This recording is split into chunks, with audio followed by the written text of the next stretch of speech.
Welcome to the show. Today, Dr. David Michaels. He's the former head of OSHA. You know, the folks responsible for all those signs in the break room at your workplace. Today, we're not actually talking about slip and fall signs or why you have to wear gloves when you're restocking the salad bar. We're talking about fake science. And now when I say fake science and bad science, I mean the type of misleading, biased, or outright false conclusions that companies like Big Tobacco, automotive companies, e-cigs, alcohol, even the NFL use to insist that their products and services are perfectly safe so that we keep buying and using them, even if it might hurt or kill us.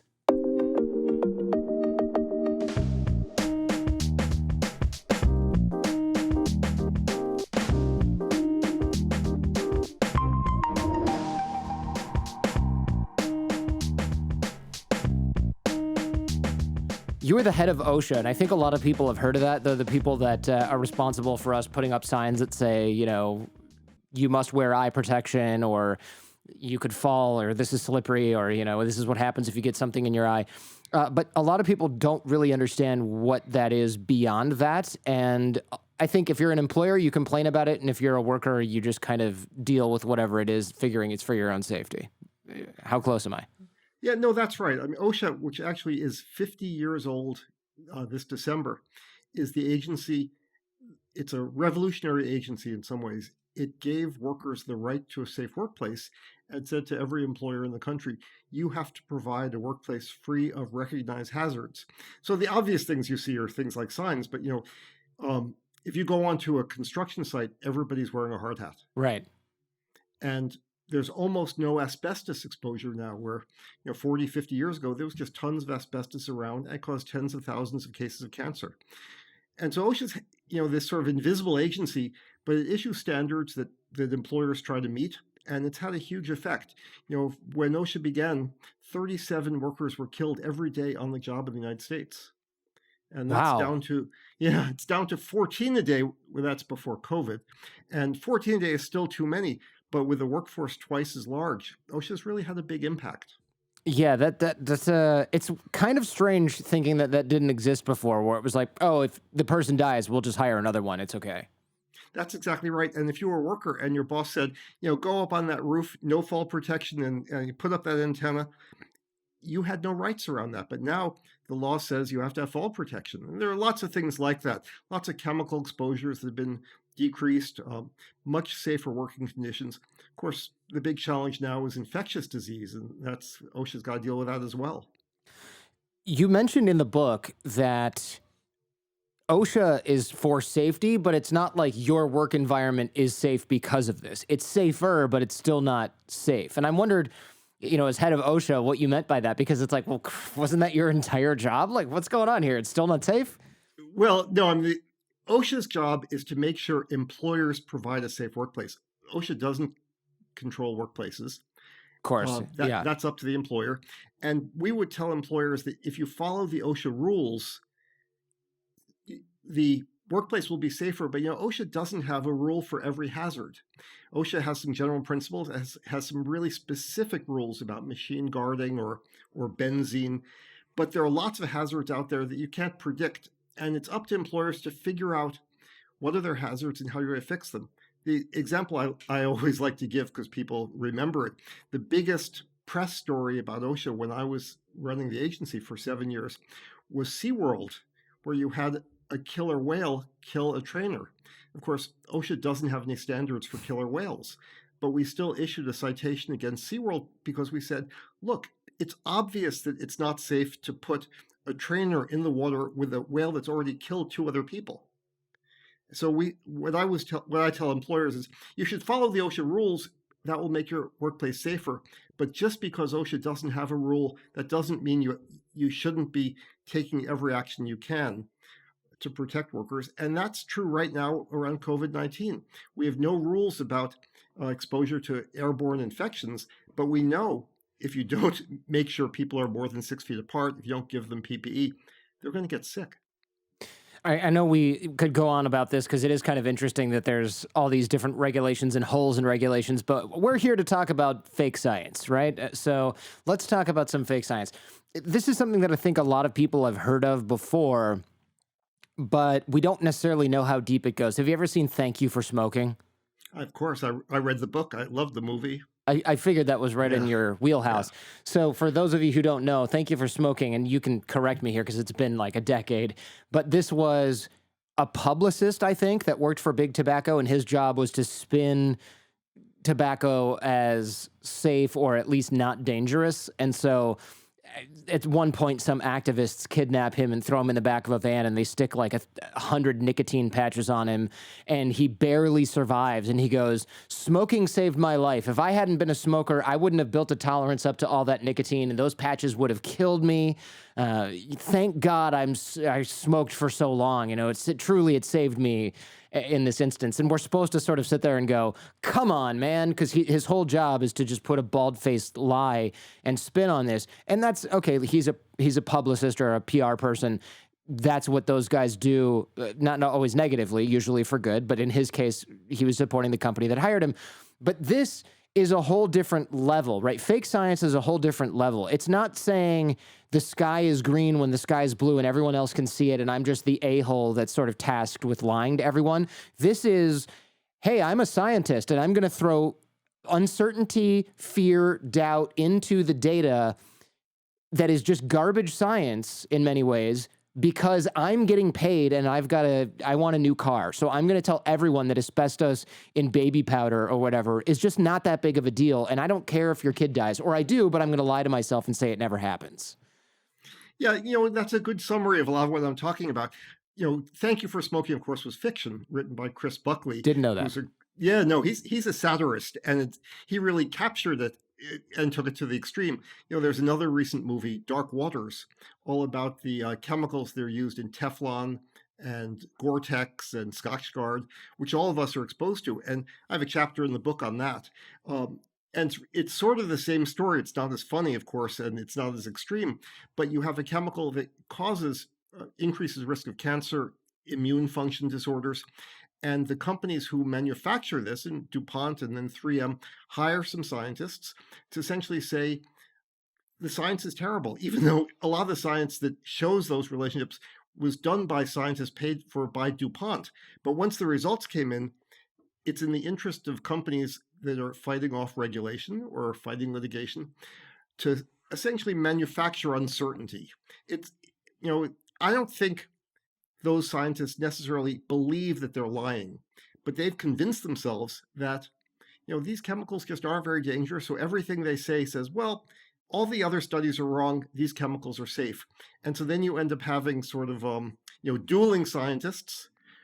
One group paid for by the manufacturers of this product, and the other paid for by governments, universities, etc. And that the model then paralyzes the system that we have to protect people. And that's the problem. And it's done so often because it works so well. The tobacco industry showed us, if you hire a scientist to say, look, the science just isn't clear that tobacco causes lung cancer, you can delay dealing with lung cancer and around cigarettes for decades. And that's exactly what happened, right? But exactly. Look, y'all are scientists. How do you not understand the cognitive bias involved when I'm getting paid from Big Tobacco? I mean, come on. Like, this is a part of every science curriculum that we have to be aware of bias. And yet, if I'm getting 100% of my funding from a chemical conglomerate and I suddenly start finding that chemicals are unhealthy, like you say you don't know these scientists are lying to themselves. How can you not? Well, but that's the cognitive bias question. From the outside, you can see it. But Upton Sinclair, who wrote The Jungle, said very famously, "It's hard to convince a man of something when his salary depends on him not believing it." And so the tobacco industry had people up until the end who just didn't see what's really obvious. And there are lots of examples like that. So that's why you need to make sure that the scientists you believe are not paid by the companies that make these products, that they're not mercenary. And that, unfortunately, we don't have a system that does that. I'd like to see a system where if you make a product, you've got to put some money into a fund that hires scientists to examine whether or not it's dangerous without the manufacturer deciding, who should do the study, how they should do the study, and if they're ever going to be hired again by that same manufacturer, because that's the big thing. I work in a university. You hire people to be your research assistants, to work in your laboratories, and then you have some obligation to them. And you think, well, where's their salary going to come from next year? I've got tenure, I don't have to worry about that. But the people you hire say, well, I better not offend who's ever giving me money, because next year I may not get it.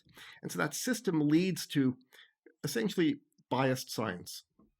Yeah, that's a huge problem, obviously, for the reasons that we discussed and that we'll be discussing here. But when we find out that something might be bad for us, companies, corporations, they instinctively try to defend their product. They attack the science that says their product is not safe. They deny all wrongdoing.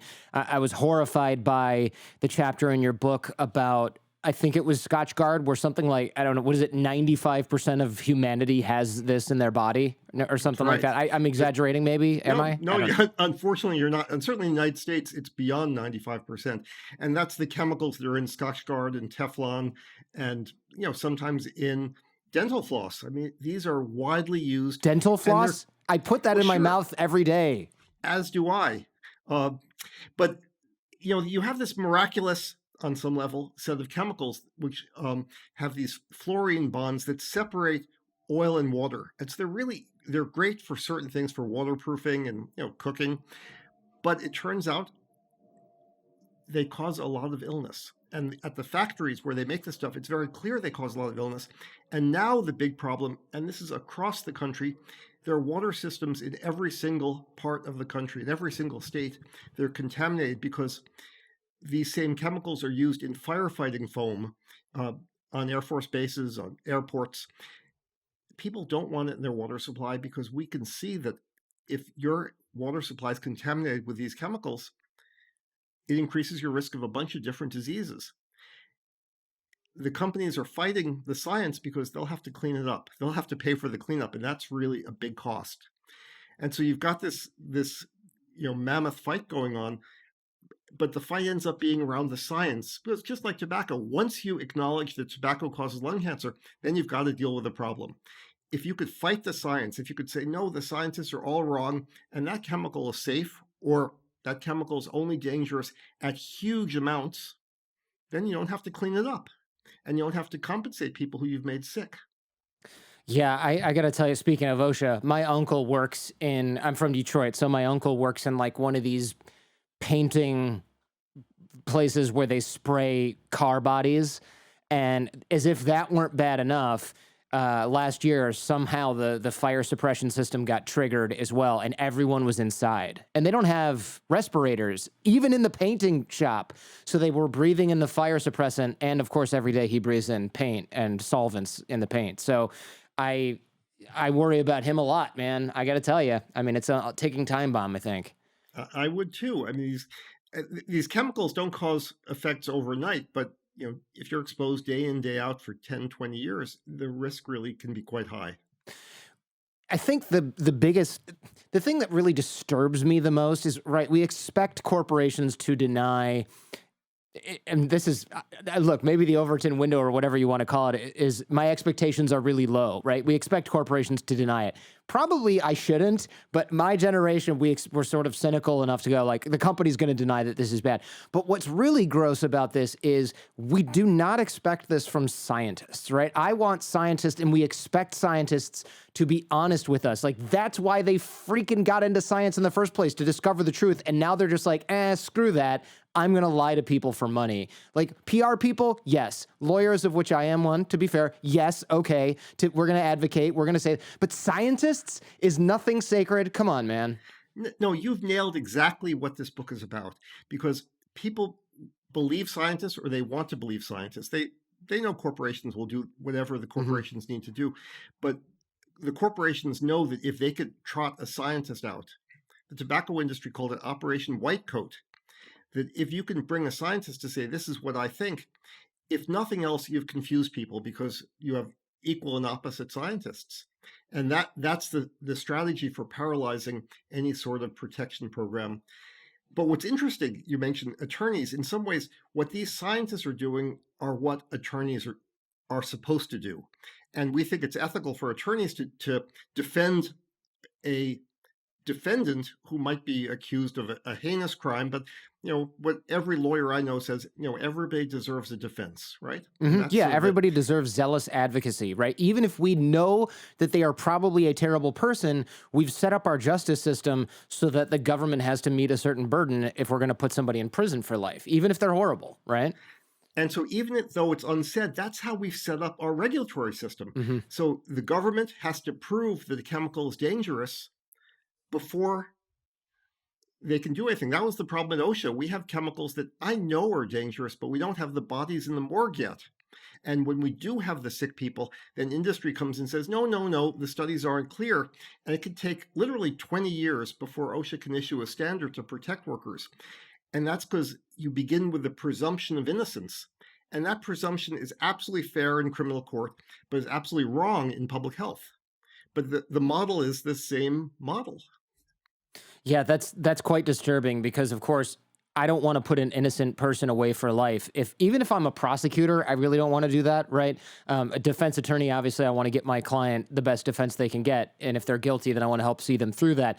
But if I'm a scientist, or even if I'm a company, like a chemical that got invented that happens to be profitable should not have the same type of, there's not the same ethical standard of defense. If we stop using asbestos to fireproof things and we've got to find something that's slightly more expensive and it dings the stock price, but it saves 100,000 people's lives, that chemical is not entitled to the same type of defense as somebody who's accused of murder, especially when that chemical is beyond a reasonable doubt guilty of murdering a lot of people already, right? But that the manufacture of doubt, what these scientists do, and there's a whole industry, and that's what I read about, the product defense industry. And these are companies, their business model is to create whatever report the client needs. And if the manufacturer needs a report saying, no, this stuff isn't dangerous, that's exactly the report they'll give them. And they have scientists with, the fancy letters after their name, the same letters I have after my name. And so it looks like, well, scientists can't agree. You see it. Look, you see it in climate change. There's a small group of scientists. I mean, it's if it's a dozen, that's probably more than there really are, who are out there paid by the fossil fuel industry to say no, that all the other studies are wrong, or they're questionable, or they use the wrong data, or you're interpreting them wrong. But it looks like there's disagreement. And if you have the money, you can pay scientists, because there are some scientists who will do this. They'll pay them to say anything, and they really will. And that's the reason I wrote my book. I mean, I was on the inside, both in the Clinton administration. I ran health and safety for the nuclear weapons industry, for the nuclear weapons complex for the government, and then running OSHA. I saw this up close, and I know that most people on the outside don't see this. They don't see how there's this sort of industry to create fake science. Yeah, look, I think a lot of people have suspected that existed, or we've heard about it in the news, but we thought, if you're like me, you thought, okay, well, I mean, how much is that really happening? I mean, I'm sure it happens here and there. Chemicals are the only example I can think of. And then I read the book, and the first example is the NFL and the concussion debacle. You said something really interesting. You said there are two sides to every story, but there are not necessarily two valid sides to every story, especially if one of them has been purchased at a high price. That's right. We've come to believe that, the press, for example, should make sure to cover both sides of every story. That's sort of one of the things that's been drilled into us since, junior high school. But that's not really true. I mean, first of all, there's many sides to every story, but there's truth and there's not truth. There's fact, and you can't. There's certain things that you could question, but the reality is we have to deal with those issues right now. The NFL spent 10 years pretending that these multiple hits to the heads of football players had no impact on their brain function. And they invented a committee. They staffed it with their own people. They pretended to be doing studies. For years, they didn't publish anything, but then they published really ridiculous studies that were totally wrong. And then when, one physician looked at the brain of a Iron Mike Webster, who had died young. He was an all-star player for the Pittsburgh Steelers, a center. He had his head bashed many, many times, and he had this terrible disease, which this physician named this Benedict Omalu, was played by Will Smith in the movie. There are lots of movies that actually can come into this. He saw a brain that didn't look like other brains, and he called it chronic traumatic encephalopathy. Well, when that came out, this whole group of experts who were hired by the NFL, their response was not let's look at this more carefully. They demanded that Dr. Omalu retract his study. And they did that again and again, attacking him till the evidence became so overwhelming. The NFL said, oh, okay, it's real. We're going to actually pay $1 billion in a lawsuit to all these football players whose brains have been destroyed. And that's probably not enough, by the way. But it's that same process that it's been used by the sugar industry. It's used by the alcohol industry right now every day to convince you that alcohol consumption doesn't cause breast cancer, for example. There's no question that women who consume more alcohol are at higher risk of breast cancer. Now, it may be that people make that choice, and there are lots of reasons to think about why you want to drink alcohol, but you can't pretend it doesn't have long-term health consequences. But that's what the alcohol industry does. And they hire the same exact product defense scientists who worked for tobacco or worked for the beryllium industry or worked for fossil fuels, because that's their business. Yeah, that's, I mean, it's disgusting. And you hear about regulators going from private industry or going from government then into private industry or then going back again. And it's like, just to make a buck. I just don't understand how somebody can go from, hey, look, this kills children, this kills children, this kills children. And then they suddenly switch to the other side and they go, it doesn't really kill that many children. In fact, it probably didn't kill any children. Those children probably died in some other way. And look at my bonus check. Look at this car in my summer house. It is awesome. Like I said, not that many dead kids, just a few, if any. That revolving door is so damaging. I mean, one of the examples I talk about in the book is around opioids, where the expert, the physician at the FDA, who essentially was rubber stamping the application from Purdue Pharmaceuticals and these other companies to market these opioids that have ended up, killing about 40,000 people a year in the United States. He did that for a while, and then he was hired, went directly saying, fine, the stuff, you could sell it. It's not, the FDA believed what the Sackler family said, that this stuff is not very addictive. He rubber stamped that for a while, and then he went to work for their company, I'm sure at 5 times the salary. Yeah, I just don't understand. Look, we talk about bias a lot. We talk about science a lot on this show. I just don't. I understand that you get influenced by your check, but you would hurt less people selling fentanyl on the street than you do telling people that asbestos isn't harmful or that these other chemicals don't hurt people. Like, you would kill and harm less people literally being a drug dealer and selling poison to kids than you would literally like mass producing it and then telling people it's safe. Yeah, that the great philosopher Cyndi Lauper said, money changes everything. And you get paid enough, you'll say whatever it is. And my point from before is, I think at some point you believe it. You have to tell yourself it's true. And there are enough ways to do that. Now, there are quite a few people, I think, who've come from the dark side over and said, look, I was doing this.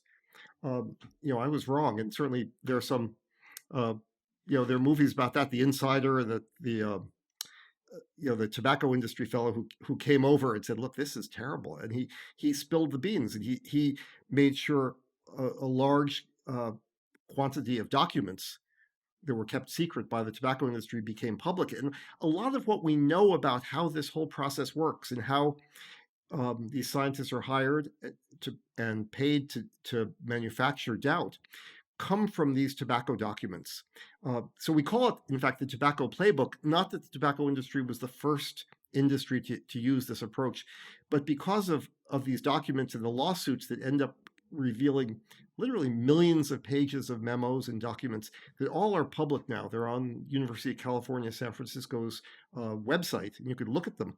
You could see exactly how it works and how these physicians, these epidemiologists, toxicologists were chosen, thinking, well, they're people who we're going to give them some money for research, and we're going to tell them what research we want them to do, and sort of bring them into our circle, and then we can use them when we need to, when we have court cases, when smokers who develop lung cancer sue us. They will be people who will testify on our side, and they did this for years. What's interesting is the tobacco industry story is interesting because for many years they ran this public relations campaign saying, we're trying to get more research. We're doing more research, but we really care about your health, and we'll tell you everything we know. And they could do that for a long time because, people weren't looking very hard at it, but also they said, look, whatever the research finds, you as a smoker need to figure out whether you want to continue to smoke or not. It's your choice. And so that avoided really any sort of regulation because they kept saying, well, people are choosing what to do, and we have a free country. Freedom is a really important value.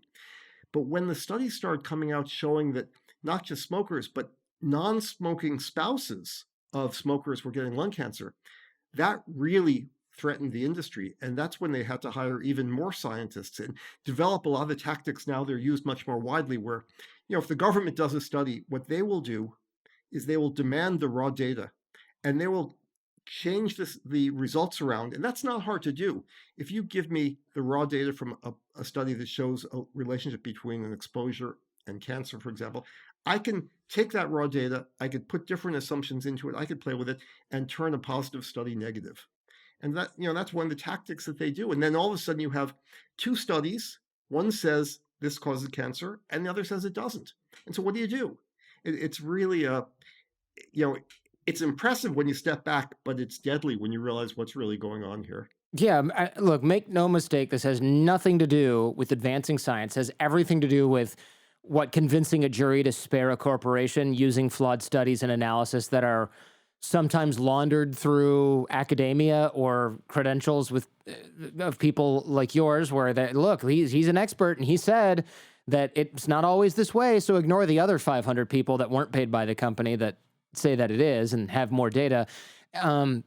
I've seen that a lot of these flawed studies are published in scientific journals, and I've done another show that's about this, where there are vanity journals where I can just drop $1,000 into some bank account. I mean, I can pay online with my credit card, and I can publish a study that says people who eat dry erase markers live 10 years longer, and they're like, whatever, here you go, published in the Journal of the Dumb Fake Science Weekly, and that journal sounds to the layman just like Nature or some other reputable journal. I mean, if I'm on a jury, then what? You have to attack the journal and say, well, anybody can publish in there. I'm not paying attention. I'm a public school teacher. I don't really know and care about this. I'm just looking at this for the first time. I'm confused now. So maybe the company shouldn't pay $100 million and all those people lose their jobs. That's exactly right. And in fact, most articles in leading journals, if you read the New England Journal of Medicine or Science, I've published in JAMA recently. The articles are at most 4 or 5 pages. A long article is 10 pages, because no one wants to read that much. Mm-hmm. In the science world, you want to see what's there, and sometimes online there'll be some additional stuff. But these articles are short and to the point, and they have the important information. In these vanity journals, some of these experts will publish 100-page papers. And of course, you have to pay by the page in those journals. The scientist or the sponsor pays. But a 100-page paper, which no one in the scientific community would ever read, looks really impressive to a jury. And it'll have tons of tables, and you'll show that to a jury and say, look at this study. And that shows the opposite of what the truth is. Right. So it won't fool regulators, but the real audience is a judge, a jury, and the journals, I think you noted in your book, that are some of these fake journals, they're owned by the industries that they protect. So I suppose there's a journal called Real Climate Science or something like that, and it's owned by fossil fuels industry. Yes, things like that. But it's interesting, even though regulators aren't fooled by them, and I would see that, the problem with the regulatory system is you have to respond to every comment that comes in and every study that doesn't find exactly what you think is the truth. And so when I was at OSHA, we issued a standard on silica exposure. Silica those things that say do not eat, that come with all kinds of different well that's silicone. But silica is like if you have brick and you grind it up, the very fine dust is silica, and it causes lung cancer. It causes a disease called silicosis. There's actually a new outbreak of silicosis in people who are cutting and installing countertops in your kitchen. There's something called artificial stone that looks just like marble. I mean, it's a pretty aesthetically impressive product, but it's pure silica. And, to cut it and grind it, you get this very fine dust. And just last year, there were a bunch of deaths in people who were crippled for life who work in these shops. Anyway, it took OSHA 20 years to issue the standard. One of the reasons is the industry was opposed to it, and they paid for studies that didn't find any effect. And OSHA and all the agencies know that you have to go through every study and every comment and reply to it and show why it's wrong, because if you don't do that, there'll be a court case afterwards. There'll be a court case afterwards anyway, but a judge will look at it and say, well, you didn't respond to this comment. Now, I know as an epidemiologist, that comment was nonsense. It was, but you still have to respond to it and show why it's wrong. And so you have this whole literature you have to debunk. And it works. It slows things down. And so companies get years of additional production and marketing without any government interference. Real science, correct me where I'm wrong, I am not a scientist, but it starts with a hypothesis. I remember that from 6th grade. You collect data, and then you see what conclusion that data supports, right? Is that kind of... That's a general model, right? Yeah. Exactly. And you lay your methods out in advance, right? And you say, this is how I'm going to do my study, and I'm going to report whatever result I find. And product defense science, in air quotes, science, right? Product defense specialists, they start with the answer, and then they seek to find the data that's then going to support the conclusion, and then that's the way they roll. They don't tell you that, but that's absolutely right. And I know that because you can look at some of these scientists or some of these companies who, and they publish dozens of studies a year for different industries. They always have the same conclusion. It just can't be that every single one of these chemicals is safe. In Triumph of Doubt, you said that every exposure to a carcinogen increases cancer risk by some small amount. That's actually really terrifying because I guess I never really thought about it, but there is no healthy amount of any human carcinogen. I always just figured, oh, okay, well, you need a lot, or it's cumulative, or you need a lot at once. I didn't realize that, like, every little shred just mathematically increases your risk. But you have to know, and I'm not someone who's worried about these things very much. My family knows that one of my basic lines I use when we do certain things is, the risk is low. There's risk, but the risk is low. I'm not stopped from, having a gin and tonic or a beer, at the end of the day, even though that slightly increases my risk of a couple of different cancers, actually. Men have no great increase in breast cancer as a result of alcohol, but esophageal cancer, there are other cancers. But that's okay. I mean, what we need to do is reduce our risks as much as we can. And there are a lot of risks that are needless, and certainly risks that are industrial products. In workplaces, we should be controlling those exposures. People shouldn't be exposed at all. If there are things in our food, we should try to pull them out and make sure our food doesn't have sort of pesticide residue if that's going to increase our risk of cancer. We can have something that increases the risk of cancer in 1 in every 10,000 people. That risk to you as an individual is pretty low. You're saying, well, the risk, should I take that risk? It's going to increase. I've got 1 in 10,000 chance of being made sick, but I'd probably take that risk for almost anything. On the other hand, 1 in 10,000 people in the country is a whole lot of people who are sick. Yeah. And so from the public health point of view, we need to eliminate those risks as much as we can without making people's lives, unhappy or miserable or, bereft of some of the things that make them happy. Yeah, I think it's hard for us, of course, to do that math in the moment. And so we rely on scientists. That's what's so disturbing about the book, right? Because there's this truth decay where there's alternative science and alternative facts and attacks on science. And, hey, this person's motivated reasoning, even when you call out motivated reasoning and somebody getting paid, then that side can say, well, you're motivated because you, I don't know, insert even something that's not going to motivate your reasoning. The other side can say, well, your reasoning's equally motivated. There's just this whataboutism. And then people go, well, I don't really know what to believe, so I'm just going to do whatever I want, which is keep drinking or use the cheap chemical or play football, whatever it is. But that's the job of the government, to help you figure that out and certain choices should be made much more difficult. Like, people often say to me, well, what should I do? How do I figure out what's safe and what's not? And, you look at the back of a shampoo bottle that will list 15 chemicals each with 6 syllables each. I can't tell you which ones are dangerous. And certainly people who are non-scientists shouldn't even have to think about that. The government can play a really useful role. It could say certain chemicals are too dangerous to be in products at all, and others, maybe they're really important to have, but we should have warning labels on them so people can decide. That was really one of the big issues around baby powder. You probably heard that Johnson & Johnson, that makes baby powder, Johnson's baby powder is their iconic product, and they make some body powders as well.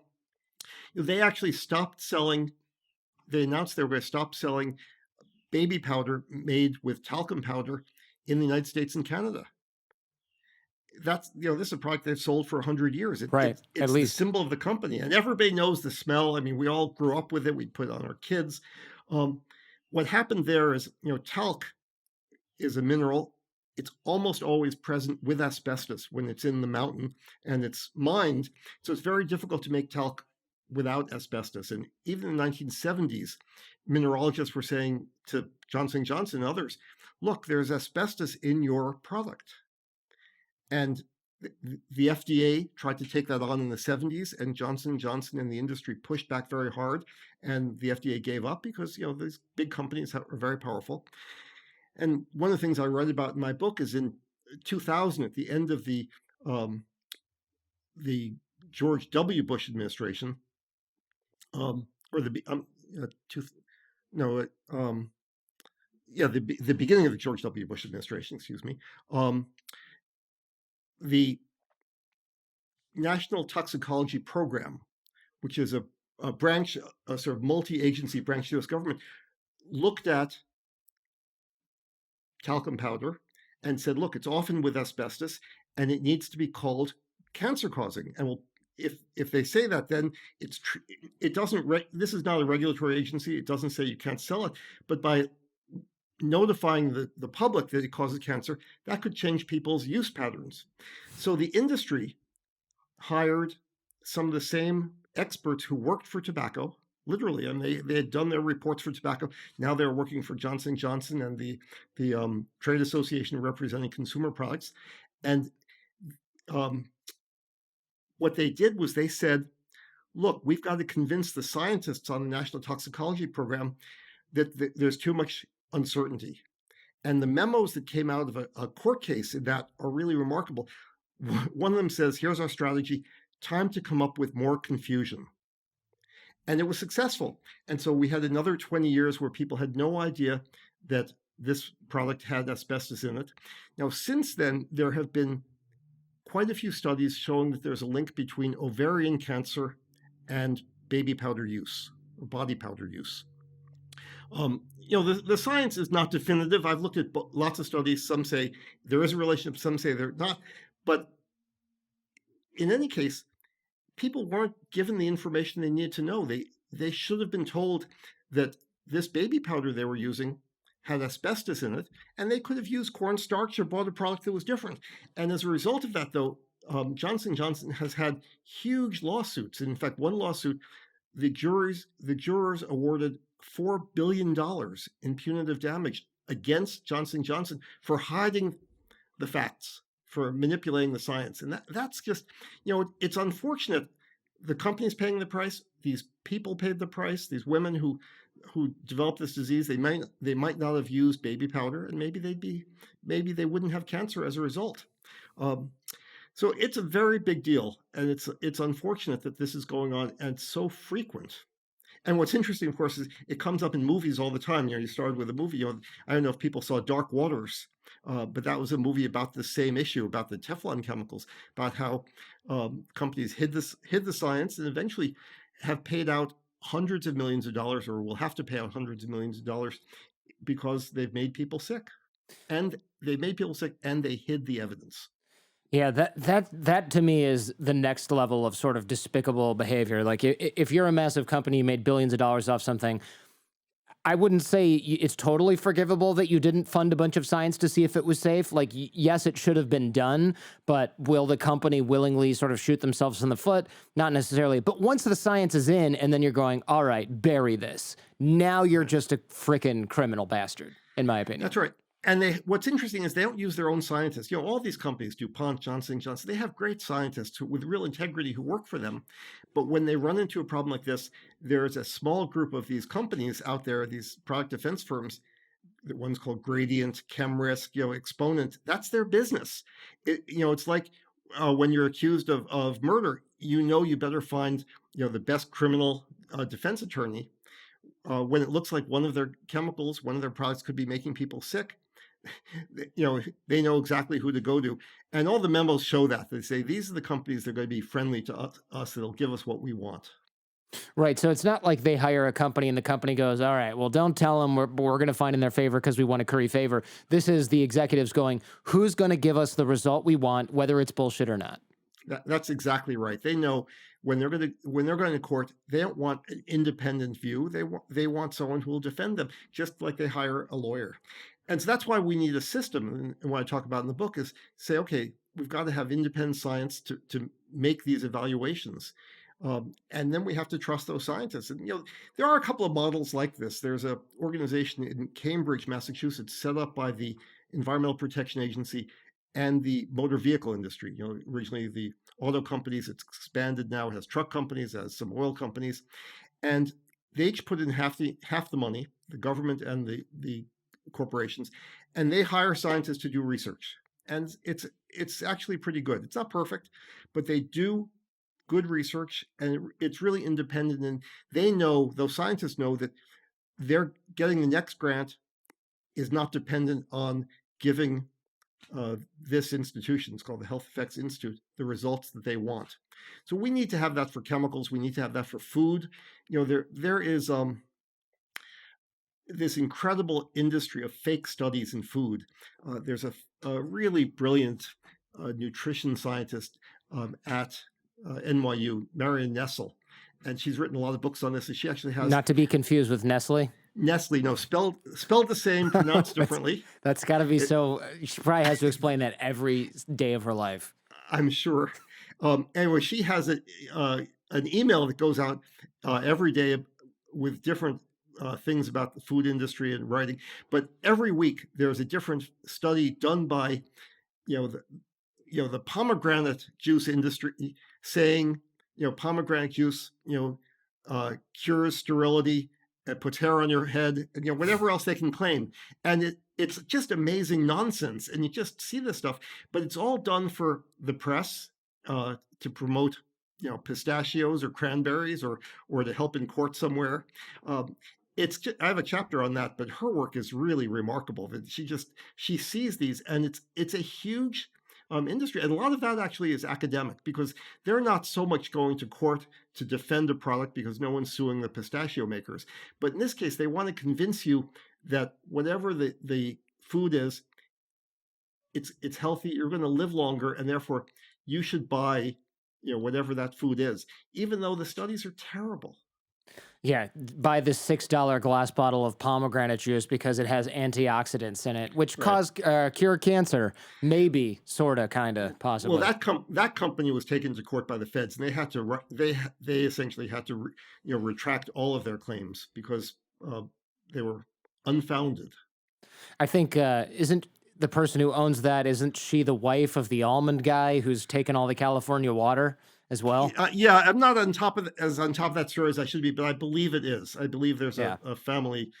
They own a lot of land in the valleys, and they yes, they're producing pomegranates. Yeah, they just almonds. Yes, that's just some people, man. I'm telling you.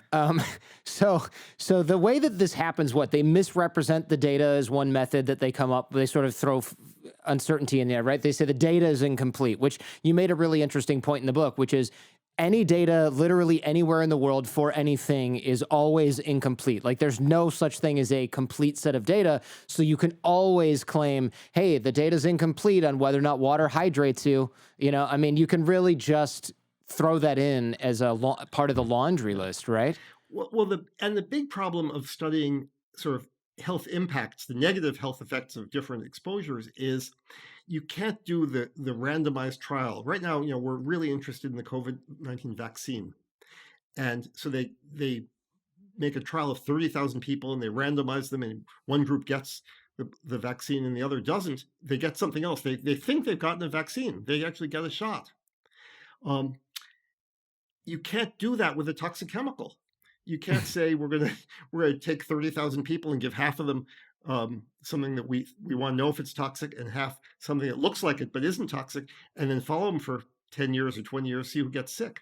So instead, you've got to do studies on animals, or you do studies on people with really, not perfect understanding of what their exposure was 10 or 20 years before. So there's always uncertainty and there are always differences.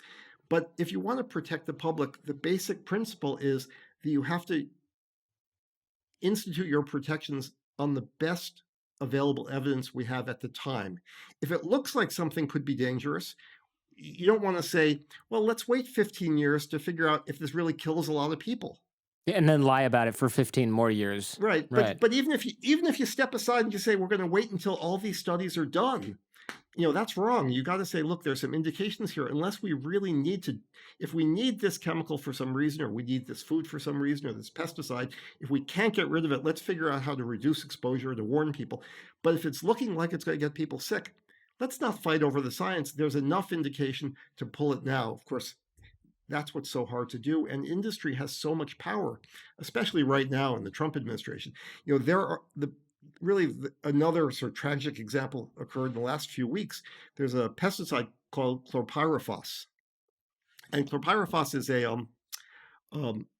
it's used on a lot of different crops, but it's also used or was used at one time to kill household insects like cockroaches. But there were studies done in New York City where it was used in households, clearly showing it impacted neurological development in kids. And so they stopped using it in homes, but still used on crops. And so farm worker children are exposed. They live right there. And people who there's residue on crops, and none of us should be exposed to this. But the EPA just said, well, there's too much uncertainty. And at the behest of Dow Chemical, who has been begging to keep selling this crop, the EPA said, we're not going to ban this, even though EPA scientists have said very clearly, this chemical is too dangerous to use. And in fact, what the EPA is saying is there's too much uncertainty. In fact, they're using this new technique that tobacco came up with. They're saying to the researchers at Columbia University who did this study of, household exposure, they said, we need to see your raw data. We need to give that to Dow. But since you're not giving us your raw data, we can't believe your study. And so therefore, we're not even going to consider it. And they just gave the stamp of approval to selling this chemical and using it on crops that just shouldn't be used. You would think the default sort of outcome would be, if it's possibly unsafe, let's halt it until we can prove that it is safe. Not, hey, you have to prove, like in a murder trial, that this is completely unsafe, and then we're going to say you have to stop using it, but then we have to let you phase it out because of your profit margins and your shareholders. I mean, it's just like, I'm all for free market economy, and but there's a lot that I can't stomach when it comes to this kind of thing, because as a parent of a 14-month-old kid, the idea that some a-hole is going to get an extra $20 a share and my kid could die from exposure to this chemical is so infuriating. It makes me want to, it just, it drives me absolutely insane. That's absolutely right. And especially when we think about kids, because they're, the ability to have a toxic effect on a kid is so much greater, because they're changing so fast. Their cells are reproducing so fast. They can absorb chemicals that has a bigger impact on their brains and on their development. And so we often look at kids. We say, well, if something's dangerous for adults at a certain level, we have to assume it's going to be dangerous to babies and young children at a much higher level. We need to protect everybody, and that really means protecting the youngest. Absolutely. Look, he takes those little oranges we buy and he puts them in his mouth, and we go, oh, hold on, we got to wash that.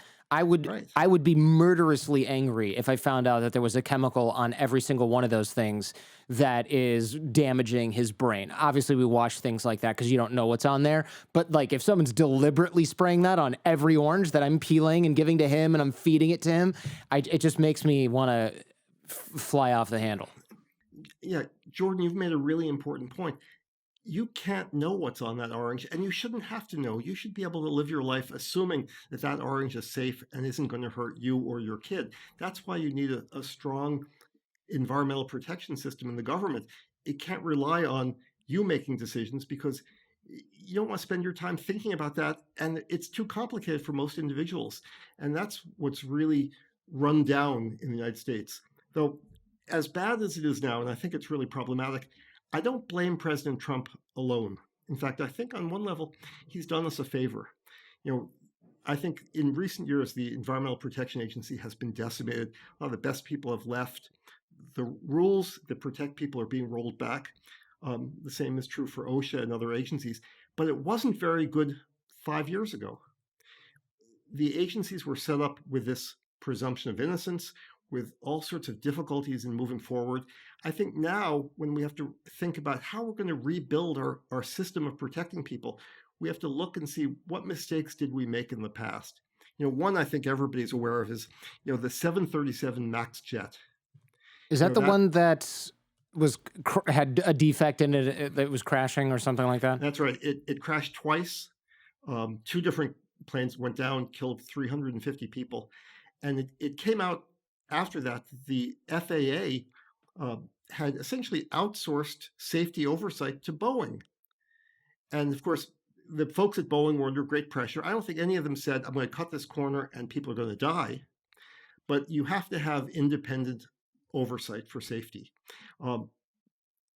As a result of what happened, Boeing had to ground hundreds of jets. It's cost the company a fortune. They lost a tremendous number of jobs. All the suppliers got hurt. The whole air traffic system was in shambles. Of course, that was before COVID, which has raised another set of problems. But independent, strong safety oversight would have saved 350 lives and protected the corporation and all those jobs as well. And so it's very short-sighted to just say, let's get the government out of this and let the corporations take care of these risks themselves. They need a strong government authority because their instinct, of course, and the competitive pressure says, well, let's cut corners. Let's use things that are maybe a little dangerous. Of course, they don't really think it's very dangerous, but of course they're not going to think that. And so when I think about the Trump administration and the next administration that comes in, I think we have this opportunity now to take these principles and rebuild a system that will be much more effective and protect babies, will protect workers, and will protect all of us. What about people who say, okay, fine, worker standards, but these OSHA guys, they get carried away. They're going to make this so damn expensive. Look, if they had it their way, everybody would be in a bubble and we'd never get any work done and everybody would have $100,000 in PPE on it all the time and all this stuff. That's of course the line the anti-OSHA people use. In fact, Senator Kennedy from Louisiana just said, I don't want OSHA to make me wear a mask in the shower. Just people just don't understand OSHA. When OSHA issues a standard, proposes a standard, industry always says, look, it's going to cost too much. The evidence is once OSHA issues a standard, it saves lives and always costs far less than even OSHA predicts it will, because industry is very creative and they figure out exactly how to meet the standard. And then you forget it has a standard. When you go into any hospital room or doctor's office you go in, it has a little box on the wall where you have to put sharps in, because, needles. And that's because you have an OSHA standard that says, to protect those workers, to make sure they're not hit by a needle where at one time they were worried about HIV, they worried about hepatitis. You have to do that. And it's commonplace now, and no one even remembers it's because of OSHA you put that up. And that's true for most OSHA standards, that you just accept them and you live with them, and it turns out they're not such a big deal, and it makes everybody better off. Right. I'm imagining y'all proposing that standard and somebody going, I can't just throw syringes in the garbage can anymore. And then when it bounces against the intern's leg, it pokes him. How are we going to be able to afford this plastic box that goes on the door? That's going to cost billions of dollars. Well, they say it's too expensive. Of course, when OSHA first proposed that bloodborne pathogen standard, it's called, dentists said, you're going to make me wear gloves? How am I going to do dentistry if I have to wear gloves? Of course, when was the last time anybody has been to a dentist who wasn't wearing gloves? That would be disgusting. This is so gross. I guarantee you, no dentist wants to not use gloves either at this point. Exactly, at this point. But at the Ugh. time, they all felt like, we've always done it this way. Why make us change? Or when OSHA said, if you have tools on construction sites, they're grinding up cinder blocks, they're putting a lot of dust in the air, you have to have something on the tool that either wets the dust down or vacuums it up, which costs a few $100s. And the home building industry said, this is going to kill home building. No one's going to be able to afford a house. Of course, OSHA put that out in 2016. It's now required. The tools were flying off the shelves, and it works fine, and no one's complaining. So basically, it's like a hose that sprays water on the blade, right? I've seen them when Right. they're doing the street or something like that. Exactly. Yeah. Yeah, it wets it down. Or if you don't want to have water there, you vacuum it out. But it's not such a big deal, and it's all doable. But the instinct is always to say, don't make us spend any money protecting someone because we don't want to do that. Yeah, because that person's expendable since they're at the bottom of the food chain, right? That's right. That's because we don't pay the cost when that person gets sick. That's another a different discussion. But yes. There's a lot in the book that I really enjoyed, and people can go and buy it. We'll link it in the show notes. You've got diesel engines, you've got the Volkswagen saga in there, some stuff about the NFL and the concussions. What example? Baby powder was in there. What else am I forgetting? That monkey story in Diesel is a great story. Oh yeah, that was kind of gross. You want to run us through that real quick? That was like, if you want to, yeah. Yeah. Tell me about that. Right. That was really vile. Okay. Well, one of the stories I tell is about Volkswagen when they were facing this problem when they were trying to market diesel engines. They said diesel engines were going to be the best thing, and of course, everyone knows about the diesel engine scandal where they had these devices in the software which made it look like they weren't polluting. But there was another thing that was going on at the same time. So, beyond the defeat device that they had in the software, they had another problem with which these diesel engines put out particulates. And the World Health Organization classified diesel engine exhaust as causing lung cancer. And so the industry said, and this was actually one of the PR people said, we need to have a study that opposes this, that sort of makes it look like it's safe. Come up with a study. So at first, they said, well, maybe we'll do a study where we'll take some volunteers, we'll put them in a chamber, we'll put them on bicycles, and we'll pump some of this engine exhaust in. We'll clean it out a little bit, but we'll pump it in and show that it's safe. And then they realized that probably the optics were not good for a German company to put people in chambers and pump a gas into them. Oh, yeah. So instead, they said, well, we'll use monkeys. And so they hired this research group, this research institute in New Mexico called Lovelace. And they did the study where they were going to pump gas into the chambers and show that the monkeys were not affected. And they actually had to have the monkeys watch TV, cartoons, to keep them calm. But the study was like, they did the study so badly that they found the opposite result, that they showed that the monkeys who breathed the air coming from a new Volkswagen Jetta, or Beetle, I can't remember, had more of an impact on their lungs than breathing the exhaust from like a 15-year-old Ford F-150. And because they did the study wrong, and they just, they hired these people who just didn't follow the basic science rules, I guess. But when they didn't get the result they wanted, they wouldn't pay the folks in New Mexico. They said, we need you to change the results to give us a study that we can use to show our product is safe. And that went back and forth, and the folks in New Mexico were going to change their results, but then the whole scandal, the other scandal, the defeat devices hit the fan, and so the folks in Germany said, okay, we're done, and so the folks in New Mexico actually never got their final payment. But just it shows the length that both Volkswagen would go and the scientists in New Mexico would go to create the image that diesel exhaust was safe. A lot of cars, when I lived in Europe, they had a lot of diesel cars, right? They had those turbo diesel Mercedes sedans, and you don't see them here. And I don't really know why. I guess diesel's a lot cheaper in Europe and gasoline's pricier. I'm not really sure. That's right. Gasoline is very expensive in Europe. It's highly taxed. And diesel is taxed much less. It's subsidized. And so there's a lot more incentive to use diesel in Europe. It ends up being cheaper to operate your car with diesel. And all of these companies moved to these new, more efficient diesel engines, but it turns out many of them use these defeat devices to make it look like they were polluting much less, and they're all paying the price for that now. Wow. So the air in Europe is it dirtier than the air in the United States? No. I mean, what they've done in Europe in a lot of the big cities is they've actually limited access to cars, especially to diesel engines, to the downtowns. That many of them have very limited hours that you're allowed to drive in downtown, and that keeps the air cleaner. Wow. Yikes. Well, here's what I want to clean up before we go here, because I think a lot of people go, oh, so science is just fake then. I can't trust it at all. I want to clean this up because most scientists do search for truth. We have to beware of science that's sponsored by corporations. But I want to talk about why this doesn't mean, oh, well, science is fake, because that does more harm than not doing this episode at all. No, you are exactly right. And most scientists have great integrity and are doing this because they want to understand the world. It's fascinating to them and they want to make it better. And that's certainly true of people who go into the public health sciences like toxicology or epidemiology.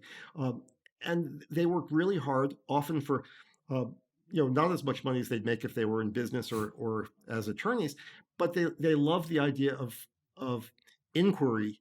And they don't want to get involved in some of these debates. They think, well, that's ugly and that's dirty, that they really just want to be creating new knowledge.